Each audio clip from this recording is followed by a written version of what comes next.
What's up, everyone? Today I'm gonna be going over my predictions for UFC Fight Night Cannonier versus Imavov.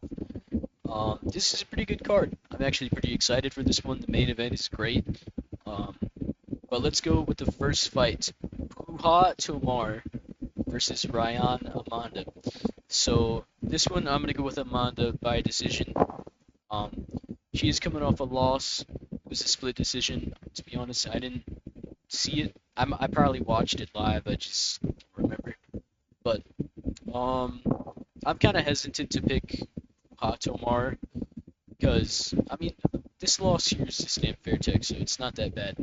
But I feel like Amanda's just gonna be more experienced. You know, she's got a lot more fights.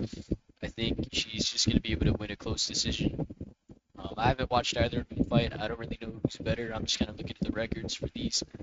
So I'm gonna go with Ryan Amanda, but hopefully Tomar wins. Looks like she's been getting some finishes, so if we get a lady who can get finishes in the UFC, that's always a positive, because not a lot of them do.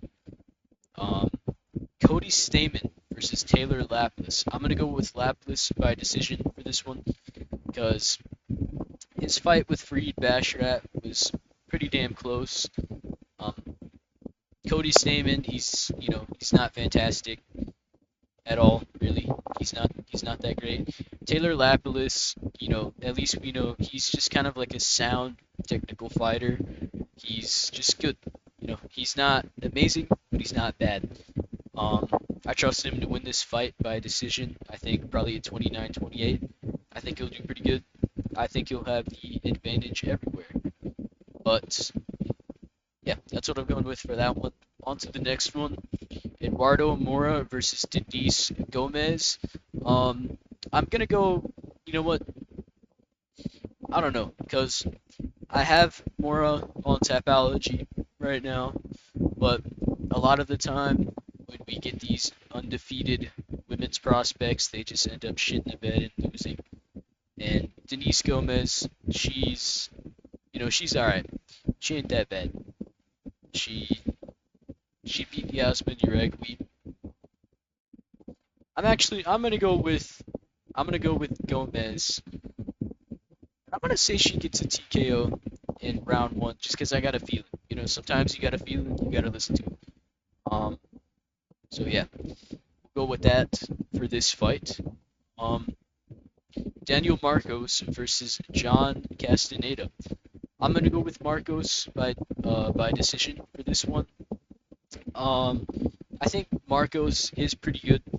He did, his fight with Davy Grant was pretty close. Last fight was a DQ, or I don't know what that symbol means. I'm pretty sure it was a DQ. Um, no, probably a no contest because it's not red. But yeah, Davy Grant is a good opponent, so not you know not gonna take too much away from him for arguably losing. And he did do enough to win because it was a really close fight. I remember when I watched it, I did think Davy Grant won, but Daniel Marcos is pretty good. He's a sound fighter. He's pretty alright everywhere. John Castaneda, um, he's alright too, but I just think Daniel Marcos is just going to be a little bit better. Um, on to the next one. Andrea Lee versus Montana De La Rosa. I have De La Rosa here on Tapology, honestly. Um, I don't really know why I'm picking her. I'm kind of just going with an underdog for this one because both of their records are really bad and the odds are very close. So I am just going to go ahead and go with the underdog because Tatiana Suarez is not a bad loss. Macy Barber is not a bad loss. Andrea Lee did lose to Macy Barber too, and it was a close fight. Um, she did just lose to JJ Aldridge though. Um, man, I don't know. These are the kind of fights I don't like to predict because it's like a 50-50. It's like a coin flip. I have no idea. You know what? Let's do a coin flip. Let's do a coin flip. So we just look up coin flip. So let's see. So for. All right, it went heads. In my head, I went with Lee for heads. So I guess I'm gonna be changing it to Lee. I don't know, man. I'll listen to the coin. The coin is wrong half the time. So hopefully it's not this ad. Um, so I'm gonna change my pick to Andre Lee by decision. Um, let's go Brad Katona versus Jesse Butler. This one, pretty easy for me to pick. Jesse Butler just got flatline KO'd by Jim Miller at 155, 155 pounds. He got flatline KO'd, and he's cutting down two weight classes. He's cutting an extra 20 pounds. So I don't think he's going to be able to take punches from another human being on his chin. I don't think he's going to take it. And Brad Katona, he's not the best, but he's not bad. So I am going to go with him to win this fight by a KO in round two. Just catching Butler with something, putting him to sleep. Because Jesse Butler is not great. Look at his record: 17-9, 15-8, 9-5, 24-28. Those are his last four wins. Um, to be fair, Katona's not that great either, but we've seen him in the UFC. We know he had a close fight with Garrett Armfield. He did lose, clearly. It was close, but I don't think Jesse Butler is as good as Garrett Armfield. So I am going to go with Brad Katona by TKO round two.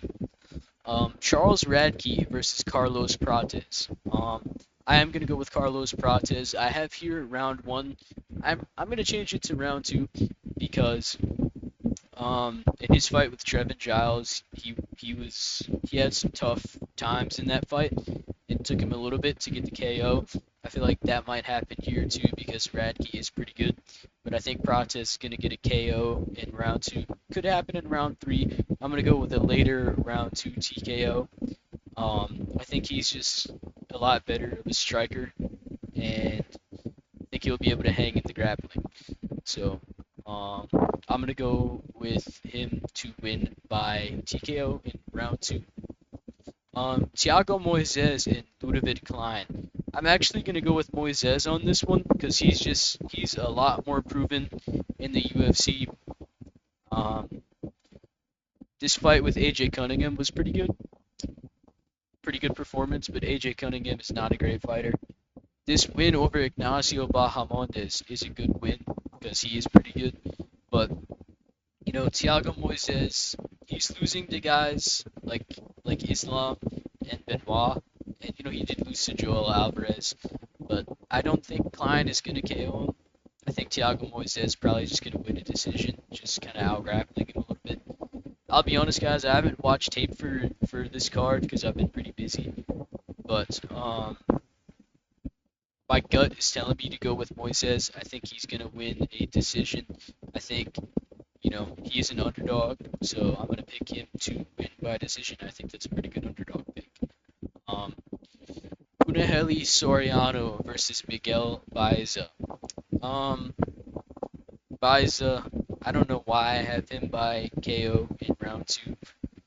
I think I just made picks like a week ago for this event, not really thinking about it. Shit, man, this is another tough one. I mean, Baeza lost to Andre Fialho by KO, and Soriano got submitted by Dustin Stoltzfus. So I'm gonna go with Soriano by KO, TKO in round two actually, because Baeza he's coming off a pretty long layoff. So Soriano's been a bit more active. I think he'll have better timing. I think he'll just be a little bit better of a striker. So I'm gonna go with Soriano by a KO, TKO in round two for that one. Julian Marquez and Zach Reese.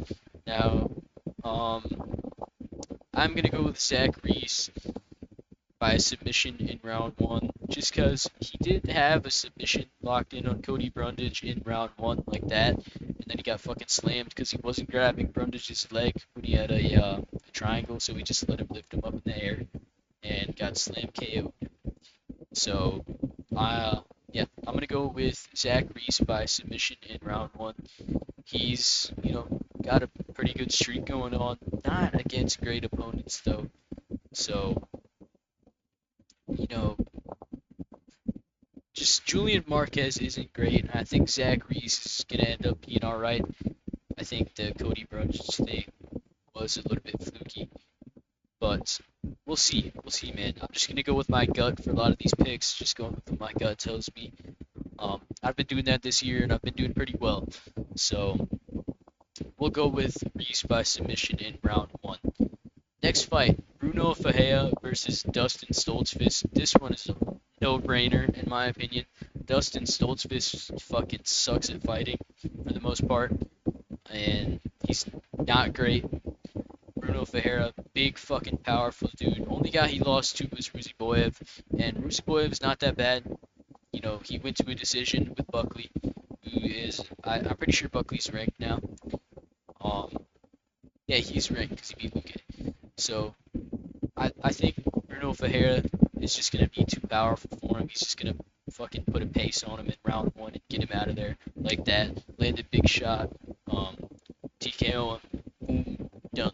That's what I think is gonna happen for this one. Rosas Jr. versus Ricky Tercios.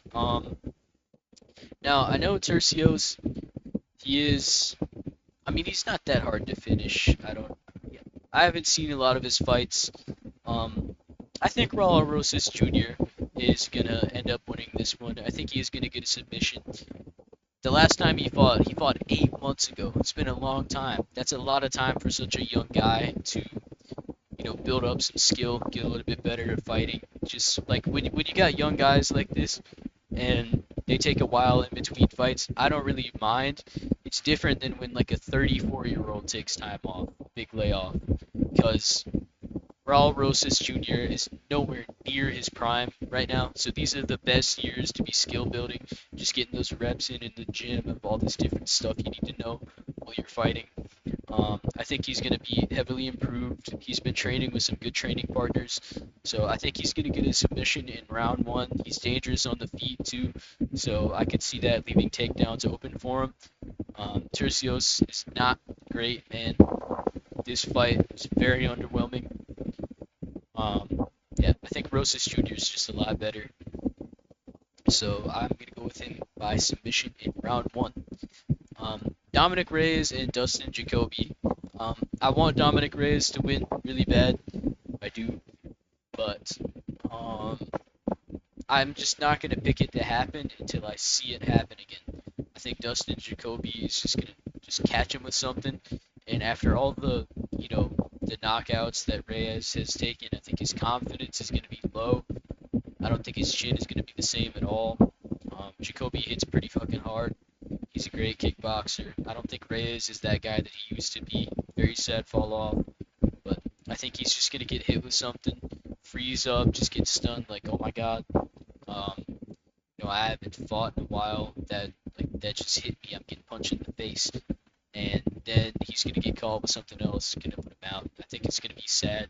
I hope he retires if he loses, but if he wins, I'm going to be fucking ecstatic because it's so fucking sad after this Jones fight, fucking robbery, and then it just went all downhill from there. So, yeah, I'm gonna go with Jacoby by TKO in round one. This is a winnable matchup for Reyes though, because Jacoby, he's not fantastic. Um, like this Mirzakhanov fight, he kind of let it get away from him. Same with the Menifield fight, he was winning and then he just get caught by something big out of nowhere. So I think Reyes can win the fight, but everybody can win a fight. It's just I don't think he will. I don't think he will. So we're gonna go on to the main event. This might surprise a lot of you guys. I know a lot of people on here are gonna be picking Cannonier. I think Imavov is gonna just TKO him in round one, just catch him with something fast, unexpected. Because every time I watch Cannonier versus Vettori, I cannot get the image out of my mind of Cannonier getting rocked in round one by Marvin fucking Vettori. He got rocked by Marvin Vettori in round one. I'm pretty sure he's coming off an injury. He's been out for almost a year. He's not getting any younger. I know his cardio keeps getting better somehow. Take a guess. I don't know. But he's a cool dude. He's a great fighter. So he can definitely pull through, win a decision, maybe even get a finish like a late TKO if Imavov gasses. Because his last fight was good, but it wasn't too impressive. He did almost finish Dulidze in round one. Um, I just think he's gonna be pretty fucking fast. He's a great striker. I mean, he went all five with Strickland. That age very well. He was beating the shit out of Chris Curtis. He did better than he did. He was doing a lot better than Brendan Allen was. I just think Imavov is a really good fighter, pretty underrated. I think he's just gonna catch Cannonier with like a long 1-2, catch him on the chin, freeze him up, and then TKO him. I don't think he's gonna put him out, but I think it's gonna be kind of like a volume TKO, maybe a standing TKO. But yeah, this is another one of those where I'm just kind of going with my gut. Imavov had an explosive round one against Delize, and Vittori had a moment where he almost knocked Cannonier out in round one. So just kind of putting those two things together makes me think Imavov might KO him. I'm just getting a feeling. I could definitely be wrong. I still think Imavov can win a decision though. Um, I don't think Cannonier's going to take him down and control him at all. And I think Imavov is pretty damn good on the feet. Cannonier doesn't have the same kind of defense that Strickland does. And yeah, I just think Imavov's a better fighter.